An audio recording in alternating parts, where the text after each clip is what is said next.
Hello everyone, welcome to Rajugara my channel. This is Visalakshi. Today నేను sambar recipe share చేస్తానండి. సాంబార్ కి కావాల్సిన ingredients ఒక కప్పుతో కందిపప్పు తీసుకున్నాను, 2 ఉల్లిపాయలు, 2 టమాటాలు, 2 పచ్చిమిరపకాయలు, 3 వెల్లుల్లి రెబ్బలు అండ్ ఆనపకాయ ముక్కలు తీసుకున్నానండి సాంబార్ చేయడానికి. ముందుగా మనం తీసుకున్న కందిపప్పుని ఒక 2-3 సార్లు బాగా వాష్ చేసుకొని కుక్కర్ వేసుకుందాం. వాష్ చేసుకున్నానండి.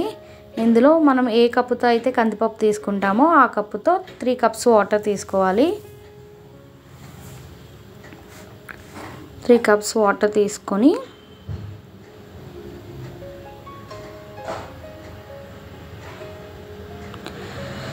ఇప్పుడు ఇందులోకి ఒక టీ స్పూన్ పసుపు యాడ్ చేసుకుంటున్నాను.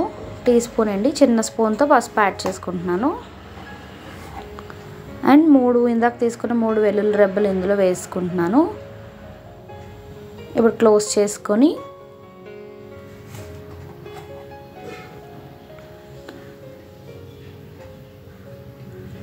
స్టవ్ ఆన్ చేసి కుక్కర్ పెట్టేసుకుందాం. 3-4 విజిల్స్ అయిపోయాక చూద్దామండి. అయిపోయింది, ఇలా వచ్చిందనమాట. సో ఇందులో నేను కొంచెం వాటర్ యాడ్ చేసుకుంటున్నాను. ముందుగా మనం కట్ చేసి పెట్టుకున్న వెజిటేబుల్స్ కూడా ఇందులో వేసుకుంటున్నాను. ఆనపకాయ ముక్కలు, ఉల్లిపాయ ముక్కలు, పచ్చిమిరపకాయలు ముందు వేసుకుని ఒకసారి కలిపేసుకుంటానండి.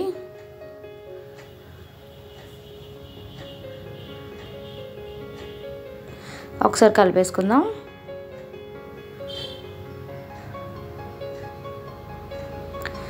అండ్ ఇందులో ఇప్పుడు టమాటో ముక్కలు కూడా వేసేసుకుందామండి. వేసుకొని ఒకసారి బాగా మిక్స్ చేసుకుందాం.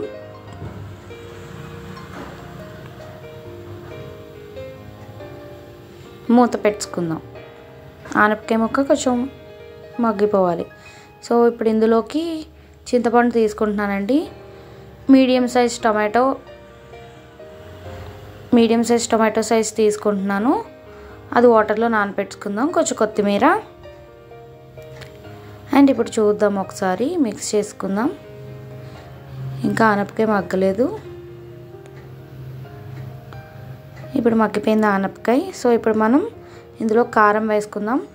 1 టేబుల్ స్పూన్ వేసుకున్నానండి కారం. అండ్ 1 టేబుల్ స్పూన్ ఉప్పు సరిపడినంత మీరు వేసుకోండి చూసుకొని.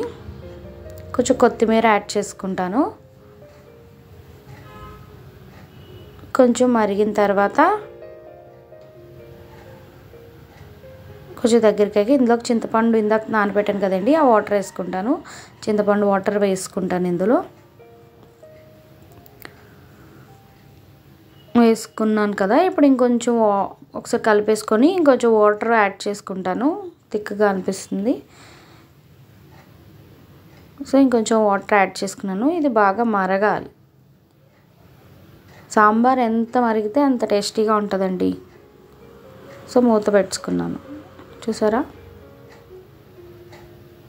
సో ఇప్పుడు మళ్ళీ మనం స్టవ్ ఆన్ చేసుకొని పక్కన పోపు వేసుకోవాలి కదా. పోపు సామాన్లు ఏం కావాలో చూద్దాం.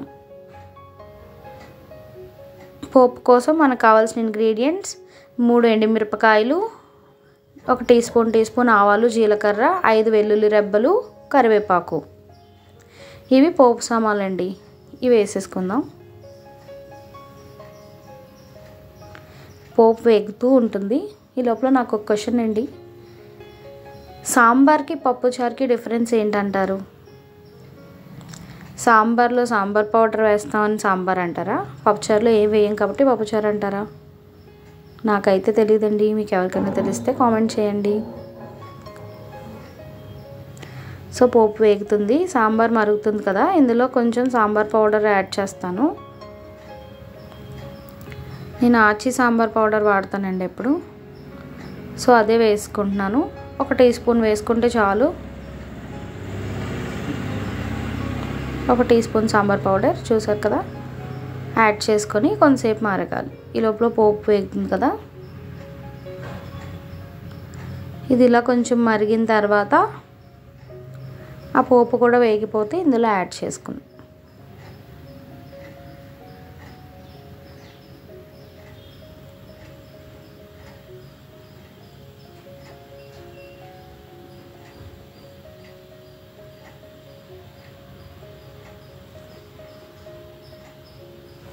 పోపు వేగిపోయిందండి, సాంబార్లో వేసేసుకుందాం.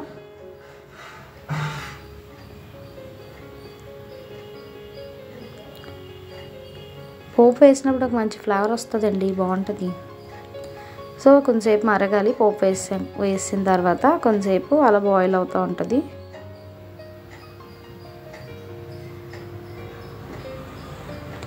ఒకసారి ఉప్పు చూసుకోండి, ఈ టైంలోనే సరిపోయింది అనుకుంటే అవసరం లేదు, నాకైతే సరిపోయింది. ఇన్ కేస్ సరిపోతే ఇప్పుడే సాల్ట్ యాడ్ చేసుకోండి.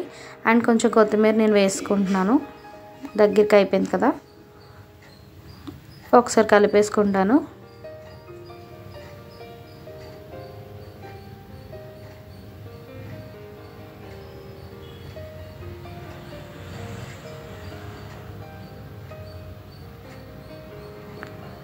సో చూసారా ఎలా మరుగుతుందో, బాగా కనిపిస్తుంది కదా ఇలానా. అయిపోయిందండి, స్టవ్ ఆఫ్ చేసుకున్నాను. ఇప్పుడు నేను ఇది వేరే బౌల్లోకి ట్రాన్స్ఫర్ చేసుకుంటానండి. వేరే బౌల్లోకి ట్రాన్స్ఫర్ చేసుకున్నాం. నేనైతే ఇలానే సాంబార్ చేస్తానండి. మీ ఎవరికైనా నచ్చినట్టయితే ఒకసారి ట్రై చేయండి. Please like, share and subscribe my YouTube channel. Thank you.